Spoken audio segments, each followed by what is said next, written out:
ورحمۃ اللہ وبرکاتہ۔ الحمد للہ رب العالمین والصلاة والسلام علی من لا نبی بعدہ، اعوذ باللہ من الشیطان الرجیم، بسم اللہ الرحمن الرحیم۔ وقال اللہ تبارک وتعالی فی القرآن المجید والفرقان الحمید، وقضى ربك ألا تعبدوا إلا إياه وبالوالدين إحسانا۔ رونق اسٹیج استاذ مکرم فضیلت الشیخ ڈاکٹر عبد المنان شفیق مکی حفظہ اللہ تعالی،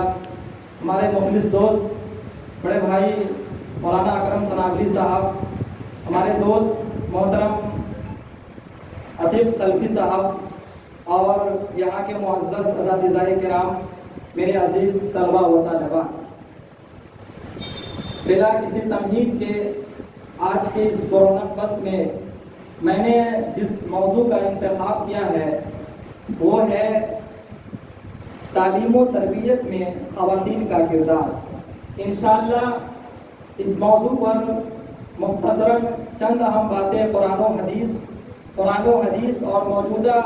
حالات حاضرہ کے پس منظر میں باتیں پیش کی جائے گی۔ جو باتیں آپ کے سامنے پیش کی جائے گی اللہ پاک ہم سبوں کو ان پر عمل کرنے کی توفیق عطا فرمائے۔ محترم دوستوں، ہم سب اس بات سے بخوبی واقف ہیں کہ ہمارا مذہب دنیا کا سب سے بہترین مذہب ہے۔ قرآن جس کی شہادت یوں دیتا ہے، ان الدین عند اللہ الاسلام۔ اسلام نے اپنے متبعین کے لیے زندگی کے ہر محاذ پر بہترین اور خوبصورت رہنمائی کی ہے تاکہ اس کے پیروکار زندگی کو گزارنے میں قرآنی اصول رسول کائنات جناب محمد عربی صلی اللہ علیہ وسلم کے بتائے ہوئے سری اور سنہرے اصول کو عملی زندگی میں نافذ کر سکے۔ وَمَا آتَاكُمُ الرَّسُولُ فَخُذُوهُ وَمَا نَهَاكُمْ عَنْهُ فَانْتَهُوا کی عملی تفسیر بن سکے کہ جس چیز سے رسول کائنات نے تمام مومنین کو زندگی کے کسی بھی مرحلے میں منع کیا ہے اس سے رک جائے، اور جس چیز کو کرنے کی تعلیمات دی ہے اس کو بخوشی انجام دے۔ محترم اسلامی بھائیوں اور دوستوں، جیسا کہ میں نے شروع میں بتایا کہ میرا موضوع جو ہے خواتین پر ہے، میں آج بالخصوص خواتین سے میں باتیں پیش کرنا چاہ رہا ہوں۔ اسلام کی آمد سے قبل ہم سب اس بات سے اچھی طرح واقف ہے کہ زمانے جاہلیت میں کس طریقے سے خواتین پر ظلم و زیادتی اور جبر کیا جا رہا تھا، خواتین کے استحصال اور ان کے ساتھ ناروا سلوک کیا جا رہا تھا، جس کی قرآن حکیم نے انتہائی چیخ کر اس کی مذمت بیان کی۔ وَإِذَا بُشِّرَ أَحَدُهُم بِالْأُنثَىٰ فَاسْوَدَّ وَجْهُهُ وَهُوَ كَظِيمٌ، کہ جب ان میں سے کسی کے گھر میں بچے کی پیدائش ہوتی تو وہ ان کے چہرے پر سیاہ آ جاتے اور مارے غصے کے وہ پھرتے۔ اسی طرح دوسرے مقام پر قرآن حکیم نے اس چیز کی بڑی خوش اسلوبی کے ساتھ وضاحت فرمائی ہے، وَإِذَا الْمَوْءُودَةُ سُئِلَتْ بِأَيِّ ذَنبٍ قُتِلَتْ۔ محترم عزیز طلبہ و طالبات، اسلام نے جب اس فرمان کی چوٹی سے نمودار ہوا تو اسلام نے خواتین کو عزت اور امتیاز کا اعلیٰ مقام عطا کیا۔ خواتین کو یہ بتلایا کہ ایک ایسا مذہب جس کو مردوں کے شان بشانہ ہر محاذ پر برابر یکساں حقوق اور مراعات عطا کیا۔ مقصد یہ تھا تاکہ خواتین زندگی کے کسی بھی مرحلے میں مردوں سے اپنے آپ کو ذلیل اور اپنے آپ کو کمتر محسوس نہ کرے۔ میرے محترم اسلامی بھائیوں، قرآن حکیم کا آپ مطالعہ کریں گے تو آپ کو معلوم ہوگا کہ اللہ رب العالمین نے بالخصوص خواتین کے لیے ایک مستقل صورت نازل کیا جسے ہم سورۃ النساء کے نام سے جانتے ہیں، جس میں خواتین کے متعلق مختلف فرائض و حقوق اور واجبات کو بڑے شرح و بت کے ساتھ واضح کیا۔ اسی طرح اللہ رب العالمین نے خواتین کی عزت اور اس کی عظمت میں چار چاند لگاتے ہوئے ماں کی شکل میں ان کے وقار کو مزید بلند کیا۔ قرآن حکیم کہتا ہے وَقَضَىٰ رَبُّكَ أَلَّا تَعْبُدُوا إِلَّا إِيَّاهُ وَبِالْوَالِدَيْنِ إِحْسَانًا إِمَّا يَبْلُغَنَّ عِندَكَ الْكِبَرَ أَحَدُهُمَا أَوْ كِلَاهُمَا فَلَا تَقُل لَّهُمَا أُفٍّ وَلَا تَنْهَرْهُمَا وَقُل لَّهُمَا قَوْلًا كَرِيمًا۔ واخفض لهما جناح الذل من الرحمة وقل رب ارحمهما كما ربياني صغيرا۔ اس آیت کریمہ میں اللہ رب العالمین نے والدین کے ساتھ کس طریقے سے سلوک کرنی چاہیے اس چیز کو اللہ رب العالمین نے وضاحت کیا۔ میرے محترم اسلامی بھائیوں، رسول کائنات مکرم صلی اللہ علیہ وسلم نے اپنے حدیث میں فرمایا الجنت تحت اقدام الامہات، کہ ماں کے قدموں کے نیچے جنت پہ فرما کر ماں کی عصمت اور قداست میں مزید چار چاند لگا دیا۔ میرے محترم اسلامی بھائیوں، اسی طرح اللہ کے رسول نے فرمایا من عال ثلاث بنات فأدبهن وزوجهن وأحسن إليهن فله الجنة، کہ جس شخص نے 3 بیٹوں کی 3 بچوں کی پرورش اور پرداخت کیا اور انہیں تعلیم و تعلم سے سرفراز کیا اور ان کی بہترین جب گھروں میں ان کا شادی کروایا، ان کے لیے اللہ رب العالمین نے جنت کی عظیم بشارت عطا فرمائی۔ عزیز طلبہ و طالبات، اس کے علاوہ وراثت میں ہو، اور اسی طرح اللہ رب العالمین نے خواتین کو گھر کی ملکہ بنا کر ان کے وقار کو مزید بلند کیا۔ اللہ فرماتا وقارن فی بیوتکن ولا تبرجن تبرج الجاہلیۃ الاولی، اے مومن عورتوں گھروں میں رہو اور زمانے جاہلیت کی عورتوں کی طرح مچل کر اور غلط طریقے سے مت چلو۔ اس پر پابندی لگا کر، بندش لگا کر مومن عورتوں کے وقار کو بلند کیا۔ میرے محترم اسلامی بھائیوں، اس کے علاوہ مزید اور بے شمار قرآنی آیات اور احادیث ہیں جس میں خواتین کی عصمت اور خواتین کی امتیازی حیثیت اور شان منزلت کو اللہ رب العالمین نے مختلف جگہوں پر مختلف انداز سے بیان کیا ہے۔ لیکن ہمیں یہ سوال یہ پیدا ہوتا ہے، ایک انسانی معاشرے کی تشکیل اور تعمیل میں ایک خواتین کا کیا کردار ہوتا ہے؟ ایک اچھی خواتین، ایک صالح اور پاکیزہ اور مثالی خواتین معاشرے کو بنانے، سنوارنے، سیچنے میں کیا عمل ادا کر سکتی ہے؟ ایک بڑا اہم سوال ہے، اور اس سوال کو انتہائی ہم میں سے ہر شخص سنجیدگی کے ساتھ، متانت کے ساتھ غور خوض کرنے کی ہمیں ضرورت ہے۔ پہلی چیز جو ہمیں ذہن کے گوشے محفوظ کرنی چاہیے کہ جتنی بچیاں یہاں بیٹھی ہوئی ہیں سب قوم کی امانت ہے، آپ ملت کا مستقبل ہے، آپ کے کاندھوں پر قوم کی ذمہ داری بیٹھی ہوئی ہے۔ ہمارا یہ ادارہ، ہمارا یہ تنظیم، جس کا جو مقصد یہ ہے تاکہ یہاں پہ پڑھ کر اصلاحی مشن کا کام انجام دے۔ آپ یہاں جب پڑھنے آتے ہیں، اس کا مقصد ہے کہ جو چیزیں یہاں پر پڑھائی جاتی ہے، قرآن حکیم کی تعلیمات کو ہم پڑھتے ہیں اور اسلامی طریقے سے زندگی کو گزارنے والی باتیں جو اپنے اساتذہ اس کی زبانی سنتے ہیں، مقصد یہ تھا کہ آپ جا کر اپنے گھروں میں اس کی تعلیمات دیں۔ آپ خود پہلے عملی طور پر نماز جیسی اہم اور مہتم اور عظیم عبادت کا پر آپ کاربند ہو، اور ساتھ ہی ساتھ آپ کے گھروں میں آپ کے بھائی ہو، آپ کے والدین ہو، آپ کے جو بہنیں ہو، اگر وہ نماز کی پابندی نہیں کرتی ہے تو لازمی طور پر انہیں بتائیں، انہیں سکھائیں اور ان کو بتائیں کہ اسلام کا یہ لازمی فریضہ ہے۔ اس سلسلے میں کسی بھی قسم کی سستی وہ کاہلی اسلام میں برداشت نہیں ہے۔ میری پیاری عزیز بہنیں اور طالبات، میں بالخصوص آپ سے مخاطب ہوں اور آپ سے میں یہ کہنا چاہتا ہوں کہ آپ کی عملی، اخلاقی اور مذہبی ذمہ داری ہے کہ نماز کے معاملے میں آپ خود نماز کی پابندی کے ساتھ پنجگانہ نماز ادا کریں اور اپنے گھروں میں تعلیمات دیں۔ میں آپ کو بتاؤں، گزشتہ سال میری گاؤں کے ایک اور محلہ کے ایک لڑکی ایک ادارہ جامعہ امام ابن تیمیہ میں ان کا داخلہ ہوا۔ اس بچی 1 سال محض جب ادارے میں تعلیم حاصل کی اور جب وہ گھر میں چھٹی کے موقع پہ گھر پہ لوٹتی ہے تو اس کے گھر میں اس کے بھائی کی شادی ہوتی ہے۔ شادی کے اس موقع پہ ہمارے ادھر بہار کے علاقے میں شادی سے کچھ روز پہلے محلے کی خواتین اور جو عیسے اقارب وہ جمع اکٹھا ہوتی ہے اور وہاں کی زبان میں لوگ گیت گاتی ہے۔ اسی طرح بینڈ باجے اور ساؤنڈ باکس کا استعمال کیا جاتا ہے، جس میں فلمی گانے اور اس میں غلط چیزیں کی جاتی ہیں، جس میں محلہ کی بڑی تعداد عورتیں وہاں آتی ہے۔ اس بچی نے اس بھاری محفل میں جو تعلیم حاصل کی تھی اس کی پرزور مخالفت کی اور وہ اپنی بات پر ڈٹے رہی۔ اس کا اثر یہ ہوا کہ گھر کے لوگوں نے محسوس کیا کہ چھوٹی سی بچی ہے، بمشکل ان کی عمر 12 سے 13 سال نہیں ہوگی۔ اس بچی کو کہنے پر اس گھر میں ساؤنڈ باکس کا جو انتظام تھا اس کو ہٹا دیا گیا۔ محلہ کی جو خواتین کو انہوں نے جس طریقے سے پورا اثر انداز میں تقریر پیش کی، محلہ کی خواتین مارے غرض سے شرمندہ ہوئی اور ان گیت کو بند کیا اور سب کو احساس ہوا کہ یقیناً اسلام میں یہ سب نہیں ہے، یہ بالکل جاہلانہ مشرکانہ ہندوانہ رسم و رواج ہے۔ استاذ مکرم یہاں تشریف بیٹھا ہے، ان کی موجودگی میں بات میں بہت خلوص نیت کے ساتھ پیش کرنا چاہتا ہوں۔ شیخ کا جو پمفلٹ میں نے پڑھا، یقیناً پڑھنے کے بعد آپ کے بے ساختہ اشعار ہوگی۔ جو سماجی جو برائیاں ہے، جو خرابیاں ہے، جو آپ کے گھروں کے اندر ہے، آپ کے محلے کے اندر پائی جاتی ہے، آپ کی ذمہ داری ہے کہ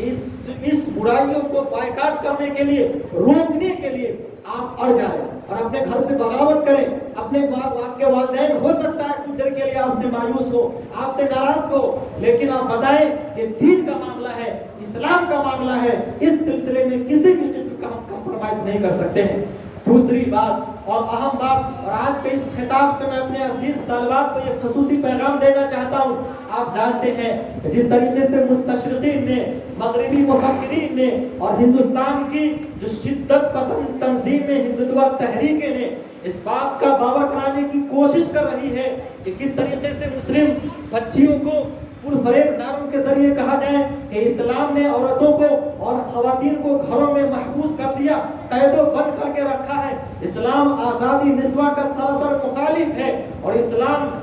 عورتوں کو عقلی اعتبار سے، جسمانی اعتبار سے بند کر کے انہیں آزادی دینے کا شدید مخالفت ہے۔ میں اس کے بات کو بہت اعتماد اور یقین کے ساتھ کہنا چاہتا ہوں، آپ نے قرآن حکیم کو پڑھا ہوگا، اپنے اساتذہ کی زبانی ہمیشہ اپنے تقریروں میں سنتے ہیں، اپنی کتابوں میں آپ پڑھتے ہیں۔ ذمہ داری آپ کی یہ ہے کہ آپ ان چیز کو گھر میں بتائیے، اپنے محلے کے عورتوں کو بتائیے، اپنے گھروں کی جو آپ کے رشتہ دار ان کو مضبوطی کے ساتھ بتائیے۔ آپ اس بات کو محفوظ کر لیں، آزادی آزادی آزادی کے نام پر جس طریقے سے آپ دیکھتے ہو کہ سوشل میڈیا کے زمانے میں کس طریقے سے لڑکیوں نے اسلام اور کا مذاق اڑا رہی ہے، مسلمان ہونے کے نام پر نام نہاد لڑکیاں جس طریقے سے اسلام اور مسلمانوں کے صاف شفاف چہروں کو داغدار کرنے کی ناپاک کوششیں کر رہی ہے، اسے اس کا خود ان کے سماج کی ساکھ پر تو ایک زوال نشان پیدا ہوتی ہے، ان کے گھروں کی بھی ان ساکھ پر بھی سوال نشان کھڑا پڑتا ہے۔ لیکن اس سلسلے میں یہ بات جاننی چاہیے، بہت بے شرمی اور افسوس کی بات یہ ہے کہ ہمارے گارجین حضرات ان چیزوں کو کھلی ہوئی آنکھوں سے، ننگی آنکھوں سے دیکھتے ہیں، محسوس کرتے ہیں، لیکن ان برائیوں پہ انہیں روکتے نہیں ہیں۔ آپ اس بات کو اچھی طرح جانتے ہیں، عزیز طالبات اس بات کو اچھی طرح جانتے ہیں کہ اسلام میں پردہ ہر بالغ بچیوں پر لازم ہے، ضروری ہے، اور اس بات کو بھی آپ ذہن نشے کر لیں۔ قرآن حکیم نے جس طریقے سے پردہ کے متعلق جو انتہائی اچھی خوش اسلوبی کے ساتھ نقشہ کھینچا ہے، یا ایھا النبی قل لازواجک وبناتک والنساء المؤمنات یدنین علیہن من جلابیبہن ذلک ادنی یعرفن فلا یؤذین وکان اللہ غفورا رحیما۔ قرآن حکیم اللہ رب العالمین نے رسول کائنات محمد عربی صلی اللہ علیہ وسلم کے زبانی یہ پیغام دیا، یا ایھا النبی، اے نبی پاک صلی اللہ علیہ وسلم آپ کہہ دیئے، قل لازواجک اپنی بیویوں سے، قل لازواجک وبناتک اپنی بیٹیوں سے اور مومنہ عورتوں سے کہہ دیجئے کہ اپنے اوپر دوپٹہ رکھ لے، اپنے آپ کو برقع پوش کریں، والنساء یدنین علیہن من جلابیبہن ذلک ادنی یعرفن، اس لیے کہ بہترین ہے، قریب ترین ہے۔ ایک بچی جب برقع پوش ہوگی، اپنے چہروں کو ڈھانپ کر رکھے گی تو یہ ظاہر سی بات ہے اور انصاف کی بات ہے کہ وہ پہچان، جب کہیں سے ان کا گزر ہوگا تو لوگ ان کو یہ سمجھیں گے کہ مہذب، دینی، اعلیٰ اور شریف گھرانہ کی لڑکی اس محلے سے گزر رہی ہے۔ میرے محترم اسلامی بھائیوں، اسی طرح اللہ کے رسول نے ایک دوسری مقام پہ فرمایا، یا نساء النبی لستن كأحد من النساء إن اتقيتن فلا تخزن بالقول فيطمع الذي في قلب مرض وقلنا قولا معروفا۔ اے نبی کی بیویوں، تم عام عورتوں کی طرح نہیں ہو، لستن كأحد من النساء إن اتقيتن، اس لیے اللہ سے ڈرو، خوف کرو، فلا تخزن بالقول، کسی غیر محرم سے کہیں پر بھی ہو، گھر کے اندر ہو، گھر سے باہر ہو، دکان میں ہو اور کسی جاب میں ہو، اسکول میں ہو، غیر وَإِنِ اتَّقَيْتَ فَلَا تَخْزَنَ بِالْقَوْلِ فَيَطْمَعَ الَّذِي فِي قَلْبِهِ، اس لیے کسی بھی غیر محرم سے نیچی آواز میں گفتگو مت کریں۔ یہ عین ممکن ہے کہ جس کے اندر میں شہوانی خواہشات کی کمزوری ہے، تمہاری میٹھی چکنی اور خوبصورت باتیں سے ان کے دلوں کے اندر محبت پیدا ہو جائے، پھر ان کے ذہن میں منفی اثرات مرتب ہوگا۔ وَقُلْنَا قَوْلًا مَعْرُوفًا، ان سے صاف سیدھی سپاٹ بات کیا کرے۔ میرے محترم اسلامی بھائیوں اور پیاری بہنوں، میں بتانا یہ چاہ رہا ہوں کہ جس طریقے سے آپ نے یہ آج کی اس درس میں سیکھا اور سمجھا کہ اسلام نے پردہ پر بہت زور دیا ہے، آپ کی اخلاقی ذمہ داری ہے کہ پہلے آپ خود لازمی طور پر آپ پردہ کا خیال کریں، ساتھ ہی ساتھ آپ کی بہنیں، آپ کی مائیں، آپ کے رشتہ دار، آپ کی محلہ کی خواتین اور عورتیں اگر پردہ کا اہتمام اور انتظام نہیں کرتی ہیں تو آپ کی اخلاقی ذمہ داری ہے ان کو اسلام کا درس دیجیے، ان کو بتائیے کہ ہم نے مدرسہ میں یہ سیکھا ہے، اسلام کی تعلیمات کو ہم نے سمجھا ہے، اور اسلام کو یہی سیدھے لفظوں میں تعلیمات دیتا ہے کہ پردہ کو زندگی کے ہر محاذ پر ہمیں لازمی طور پر عملی زندگی میں نافذ کرنا ہے۔ دوسری بات اور سب سے اہم بات، اور اس بات کو میں انتہائی افسوس کے ساتھ میں یاد کرنا چاہتا ہوں، ہم یہ دیکھتے ہیں کہ جس طریقے سے ہماری بہنیں اور خاص کر جو نئی نسل کی لڑکیاں ہیں ماڈرنائزیشن اور ویسٹرنائزیشن کے یاد پر اعلیٰ تعلیم ہم تو حاصل کر رہے ہیں، لیکن ہم اسلام کو برائے نام اپنے ذہن میں کر چیزیں۔ علامہ اقبال رحمۃ اللہ علیہ نے کیا خوب کہا تھا کہ ڈھونڈ لی لڑکیاں پڑھ رہی ہیں انگریزی، ڈھونڈ لی قوم نے فلاح کی راہ، لڑکیاں پڑھ رہی ہیں انگریزی، ڈھونڈ لی قوم نے فلاح کی راہ، وضع مشرق ہے مد نظر، وضع مشرق ہے مد نظر، مغرب پر وہ زندگی گزارتی ہے، یہ ڈرامہ دکھائے گا کیا صرف پردہ اٹھنے کی منتظر ہے نگاہ۔ میری پیاری بہنیں، آپ کو ضرور یہ دنیا چمکتی دمکتی سوشل میڈیا پر آپ کو لگتا ہوگا کہ جو چیزیں ہمارے سامنے آتی ہیں بظاہر ہمیں ضرور اپنے نوجوانی کی وجہ سے ہمیں متاثر کرتی ہے، اٹریکٹ کرتی ہے، لیکن اس کے جو اثرات، منفی اثرات ہمارے ذہن پر مرتب ہوتے ہیں، ہماری اخلاقیات کو بگاڑنے کے لیے ایک منظم طریقے سے ایک کوشش کی جا رہی ہے کہ کیسے اسلام اور اسلام کے جو ماننے والے لڑکیاں برباد ہو جائے، اسلام کے جو روش ہے کیسے ہٹ جائے۔ آپ دیکھتے ہوں گے، آپ کو یاد بھی ہوگا کہ بہت ساری لڑکیاں آپ کی سوشل میڈیا پر کس طرح اپنے تصویروں کو اپنے چھوٹے کپڑے میں تصویروں کو وہ اپلوڈ کرتی ہے، اس میں فخر محسوس کرتی ہے، لائک کمنٹ ان کو آتا ہے، لیکن افسوس کی بات یہ ہے کہ اگر آپ کے محلے میں بھی آپ کی بہنیں، آپ کے جاننے والے، آپ کے فرینڈ سرکل میں اس طرح کی کوئی بچیاں ہیں یا بہنیں ہیں، ان کو منع کیجیے، ان کو بتائیے اسلام نے ہمیں یہ تعلیمات نہیں دی ہے۔ آپ اس بات کو محفوظ کر لیجیے کہ ہم جس مذہب کے ماننے والے ہیں ہمیں ضرور تعلیم حاصل کرنے کا حق دیا ہے۔ رسول کائنات کا مشہور فرمان ہے طلب العلم فریضۃ علی کل مسلم، تعلیم کو حاصل کرنا جس طریقے سے مرد پر مینڈیٹری ہے، فرض ہے، بعینہ خواتین پر بھی تعلیم کا اسلام کی بنیادی اور اخلاقی تعلیم حاصل کرنا فرض ہے۔ لیکن یاد رکھیں، ہم سمجھتے تھے کہ لائے گی فراغت تعلیم، کیا خبر تھی کہ چلا آئے گا الحاد نصاب، ہم بھی خوش ہیں جوانوں کی ترقی سے مگر لب خندہ سے نکل جاتی ہے فریاد نثار۔ ابھی ماسٹر کلاس میں علی گڑھ میرے کلاس میٹس میں تقریباً 26 بچیاں عبداللہ ہال سے، اپنی محفل ہے، اپنے لوگوں نے بات کہنی چاہیے، 26 لڑکیاں ابھی میرے کلاس پڑھ رہی ہے۔ مجھے بہت شرمندگی ہوئی اور احساس ندامت کے ساتھ میں یہ بات عرض کر رہا ہوں، 26 لڑکیاں میں سے صرف 3 لڑکیاں مسلم ہیں، اس میں سے ایک لڑکی ایسی ہے جو نقاب پہن کر برقع پوش ہو کر کلاس میں آتی ہے، بقیہ 21 جو لڑکیاں ہیں وہ برقع نہیں پہنتی ہے۔ ایک لڑکی سے تعجب سے میں نے پوچھا، بہن آپ مسلمان گھر کی لڑکی ہیں، آپ ماشاءاللہ بالغ ہو چکی ہے، آپ نے پردے کا اہتمام کیوں نہیں کرتی ہے؟ تو یہ کہتی ہے یہ سب چیزیں باقی باتیں ہیں، درجہ نوسی باتیں ہیں، یہ پرانی باتیں ہو چکی ہے، اس لیے نئے دور میں بدلتے زمانہ کے ساتھ بدلتی ہوئی ہمارے مزاج ہونا چاہیے۔ میری بہنیں، آپ یاد رکھیں کہ اسلام نے جس طریقے سے اسلام کی جو تعلیمات ہے ہر زمانے میں وہی رہے گا، اور چیز کو آپ زمانہ گرچہ بدل جائیں لیکن ہم کو اس چیز کو اس پر لازمی طور پر عمل کرنے کی ضرورت ہے۔ تیسری اور اہم بات اور مضبوطی کے ساتھ یہ بات کہنا چاہتا ہوں کہ جس طریقے سے آپ نے قرآن حکیم کو تعلیم یہاں پر حاصل کر رہے ہیں، بعینہ خواتین کی بڑی تعداد قرآن حکیم پڑھنا نہیں جانتی ہے، ان کو آپ بتائیے۔ اسی طریقے سے صحابہ کرام اور بالخصوص صحابیات کی زندگی کو آپ عام کیجئے اپنے گھروں میں۔ اگر کوئی آپ کی بہنیں، آپ کی مائیں اگر صحابیات کے طریقے سے ہٹ کر اما عائشہ رضی اللہ عنہا، اما خدیجہ رضی اللہ عنہا، ام سلمہ رضی اللہ عنہا اور ڈھیر سارے جو ہماری معزز صحابیات ہیں، امہات المومنات ہیں، جن کی زندگیاں ہم سب کے لیے لائق عبرت ہے، ہم سب کے لیے نمونہ ہے اور قابل تقلید ہے، اس کو عملی زندگی میں نافذ کیجیے اور بتائیے کہ فاطمہ الزہرا کی زندگی کیا تھی۔ میرے عزیز بہنیں، میں یہ بتانا یہ چاہ رہا ہوں اور اس بات کو اچھی طرح ذہن کے پردہ پر محفوظ کر لیجئے کہ آپ جب تک اسلام کے ان تعلیمات کو آپ خود نہیں پڑھیں گے، سیرت فاطمہ کو، سیرت عائشہ کو آپ خود نہیں پڑھیں گے، تو ظاہر سی بات ہے لوگوں کو تقلید کی پیغام نہیں دے سکتے ہیں۔ عجیب و غریب سماج کا المیہ یہ ہے کہ ہمارے گارجین حضرات اپنے بچوں کو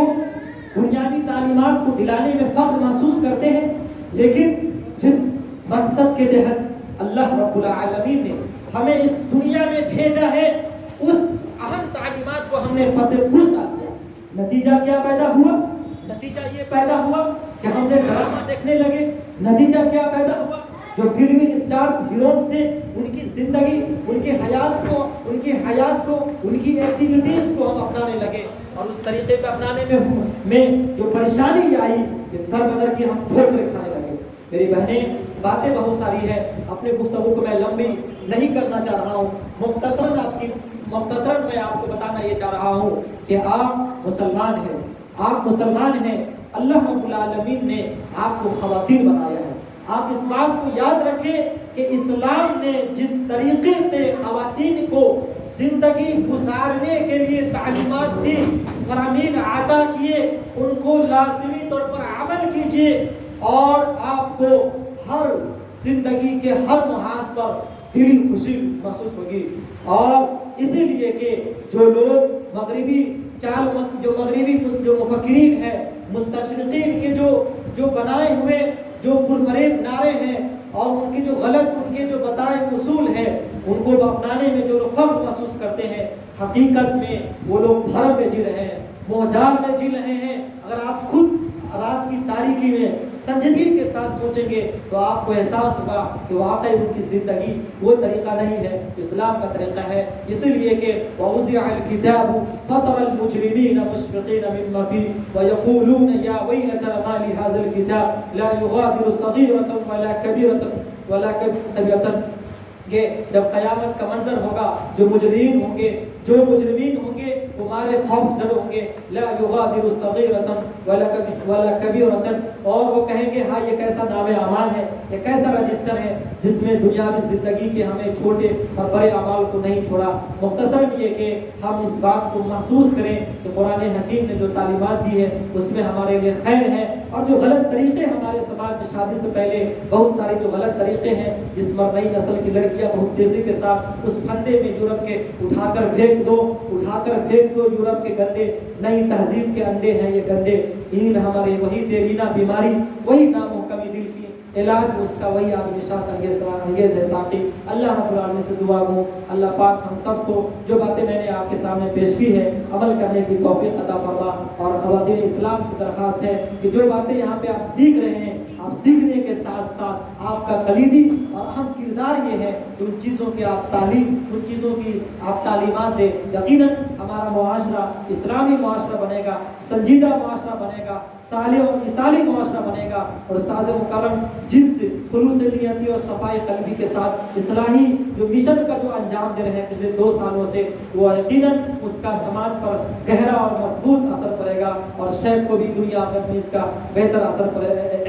بدلہ ملے گا۔ اللہ پاک ہم سب کو توفیق عطا فرما۔ وأقول قولي هذا واستغفر الله ولكم ولسائر المؤمنين، والسلام عليكم ورحمة الله وبركاته۔